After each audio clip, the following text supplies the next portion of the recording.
بسم الله الرحمن الرحيم. اللهم صل على محمد. هذا waxaan suubinayaa fiidiyoogii labaad oo ah maxaad benefit aad heli kartaa Ramadaankan, maxaad heli kartaa wax dheeraada waxaad cuni jirtay oo caafimaad leh Ramadaankan. waxaan hadda suubinayaa insha Allah waxaan tusayaa wax yar oo gurihiina ka heli kartaan oo iyadana caafimaad ku jiro. qayb caabuqa maaragtay jooyinka lafaha caabuqa ay gaaraan maxaa la dhahaa lugaha meelaha iska galaan biyuhu dhacaamada dadkay ka yaraadeen maxaa la dhihi jiray ii sheeg qofka oo maxaa la dhahaa dhareerku ka yaraaday qofka lafa xanuunka haysta qofka low nutritionka waxa la dhahaa nafaqadu ku yartahay la socda waa saddex wax oo gurihiina ka heli kartaan insha Allah. kan koobaad waa qajaar. waa qajaarkani qajaarkani waaye waa tirtirayaa insha Allah.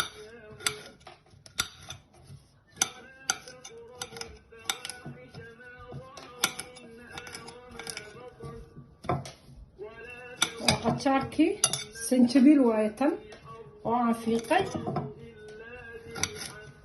sanjabiishii aan fiiqay waaye. kana waa celery. celery yaa yaqaan geedkaas waa celery maxaa la dhihi jiray markaa xataa calalisid wuxuu dhadhamaya xataa sidiisaa lagu cunaa. haddaad aragteen dadka eeshiyaanka hindida aad bay geedkaa u cunaan. dhareerka baamiyuu leeyahay oo kaluu leeyahay. lafta dheer oo dhabarku u fiican yahay. qoorta lawyaha meesha isaga laama inta maaragtay unugyada laabatooyinka vitamin D-ga u baahan oo dhan buu leeyahay.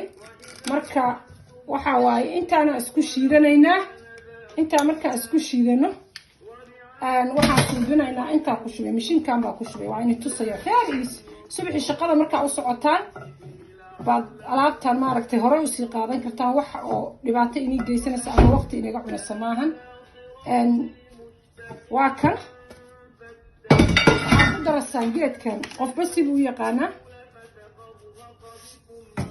geedkan qof wuxuu u yaqaanaa xilfa crisid baa la dhahaa xilfaa la dhahaa maxaa la faras baa la dhahaa. halkaanaa ku darasaa sacabka yarka haafkii aad buu u qaraariya haddaad wax badan ku dartid juice ama caano waxaa rabtaa ku darsanaysaa. haddaad rabtid juice yar baa ku darsanaysaa.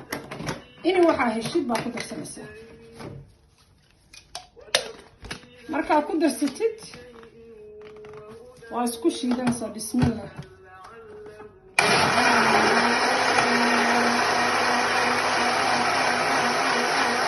marka intaa isku subax kasta cabtid aa raakidatid subax kasta cabtid runtii wax kaa maqlaanaya mala jirkaaga maaragtay caabuqiisa aad ayuu maaragtay u difaacayaa.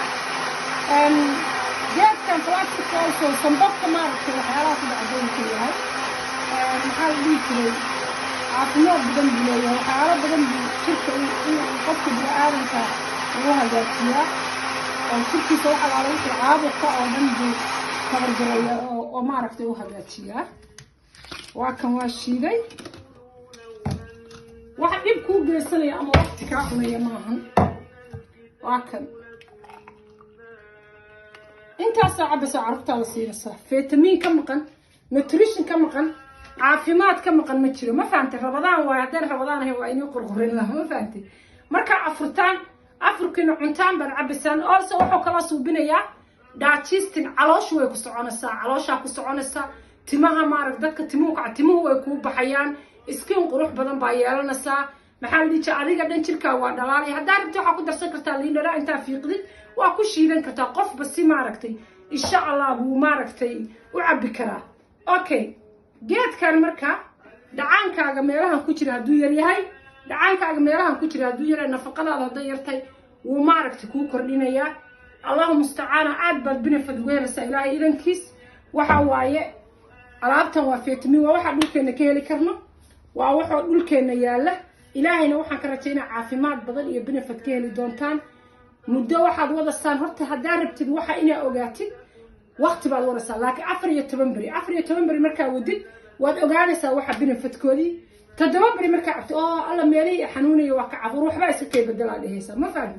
insha Allah marka waxaan inii rajaynayaa inaan isku soo ducayno ilaahay idankiisna ilaahayna caafimaad iyo benefit inay kala kulmiyo. wa billahi tawfiiq. insha Allah waxaa ku xiga fiidiyoyo kaleeto waxaa inii bari doonaa sida qofka bini'aadanka jirkiisa u nafaqeeyo waxa aan dhulkeena ka heli karno aan dhul shay lagaaga keenin saladiga Soomaaliya wuu ka baxasaan u malaynayo maxaa dhici sanjabiisha inay ka baxda ma garanayo laakiin hadda mid qoyan haysata bitada ku darsan kartaa geedka xilfada Soomaaliya wuu ka baxay Ethiopia insha Allah waxaan barayaa fiishka sida loo habeeyo fiishka madaxiisa maraqiisa sida loo habeeyo sidoo dawo u yahay maxaa la cuntooyinkeena kala duwan maalinba wax binafada inii soo dhigaya la socda YouTube-kayga Khadra Photo Somali Healthy ilaahay waxaan ka baryaynaa faa'iido badan inaad ka heshaan nooli kulantee assalaamu calaykum wa rahmatullaahi wa barakaatuh